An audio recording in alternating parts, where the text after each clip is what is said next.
、RC 東郷。こんにちは、どすこです。こんにちは、柳です。はい、柳くんね、これ仮の姿なんですよ。本体はこちらになるんで。で、今日ね、ちょっと MRC さんのアカマンプレート、はい、もともとカーボンワイパーとか出てたんですけど、それのシステムアップっていうんですかね。もうちょっとこう切れ角を追い込める、新しいキットが出たんで、それを見ていきたいなっていうね。そういうことですね。その見ていく前にね、ちょっとね、柳くんの秘密を僕喋っちゃおうかな。言っちゃうんですか？柳くんね、恥ずかしげなところもね、そうですね、ちょっとあるんで、例えば柳くん女の子に会ったら最初に言うことは何でしょう？答えは恥ずかしいから電気消して。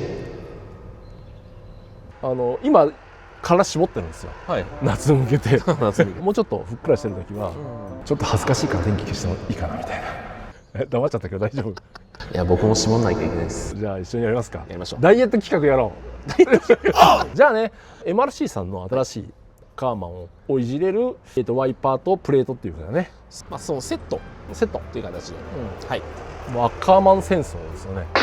そうですね。この間 UK さんの新型のそのワイパーをちょっとレビューやらせてもらって、今回はちょっと MRC さんのやつをちょっとご紹介できればと思います。よろしくお願いします。お願いします。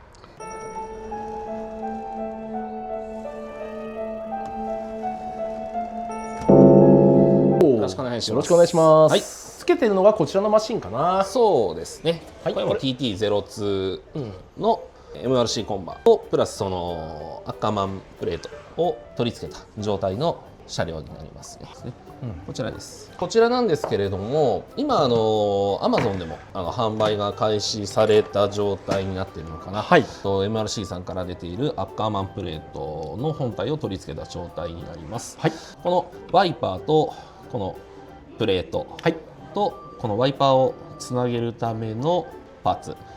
その部品でいうとこの1、2の3枚の部品で構成されています。で、特徴がここの1個2個、あとは、よいしょ、ここですね。このネジを緩めてあげると、こう前後にこのプレートが動くと。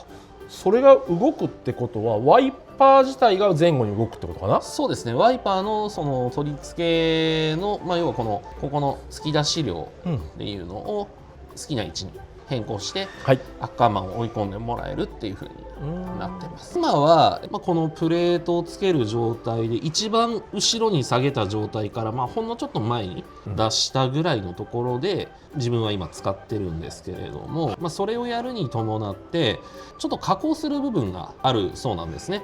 MRC さんのその製品の説明書を見ていると、シャーシのここの下の部分っていうんですかね、ここら辺をちょっと削らなきゃいけないっていう風に出てますが、これはちょっと実は部品を少しいろいろ置き換えてあげると削らずにそのままいけるっていうのもあるので、またそれはそのうちバージョン2みたいなやつが出るのじゃないかなとは思うんですけれども、その辺は簡単に取り付けれるようになってます。もう一つナックルですね。今これ MRC さんから出ているその TT02 用に作られた、B ナックルついてるんですけれども、ちょっと加工してあります。一応説明書にも書いてあるんですけど、ここの部分すごく見づらいんですけれども、ここの部分をちょっと削り込んでくださいっていうふうに書いてあります。これは切れ角が増えることによってタイロッドがここのナックルに干渉するところが出てくるので、それを少し削ってあげると、そうすると、より外側がしっかり切れるようになりますよというふうになってますね。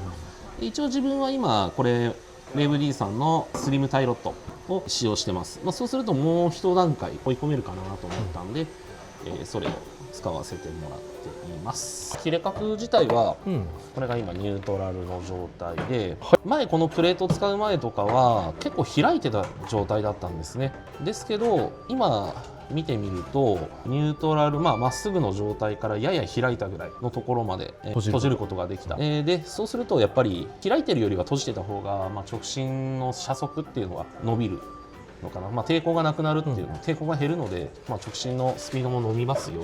でそこに行きます。こっちで切っておこうかな。今こんな感じでかなりパラレルでいけるね。そうですね。パラレルから、やや開き気味のところまでは簡単に持っていけるようになりました。昔はまあ外側はもうこのぐらいまでしか切れなかったんですけど、だよね。もう一段階切れる。こりゃ深い。内側もしっかり切れるんで。じゃあ深いところで回し込むのに結構いい感じだね。そうですね、旋回の時の角度の体勢はもちろんなんですけれども、その旋回のスピードが上がったかなっていう実感があって、その旋回のスピードが上がったことによって立ち上がりも、車速乗せたまま立ち上がっていけるから、全体のスピードが上がったのかなというふうに、使ってて実感はしていますね。今このいわゆるアッセンブリーの状態、はい、で一応こういう部品がまるっとセットでっていうふうに出てるんですけど、はい、もししたらバラバラの状態で、自分で組み上げてくださいっていうような感じで出るんじゃないかなと思いますので、今もAmazon でも購入ができるそうなので、はい、もし気になる方いたらどんどん使ってみてもらったらいいかなと思います。じゃあ説明ありがとうございました。はい、ありがとうございます。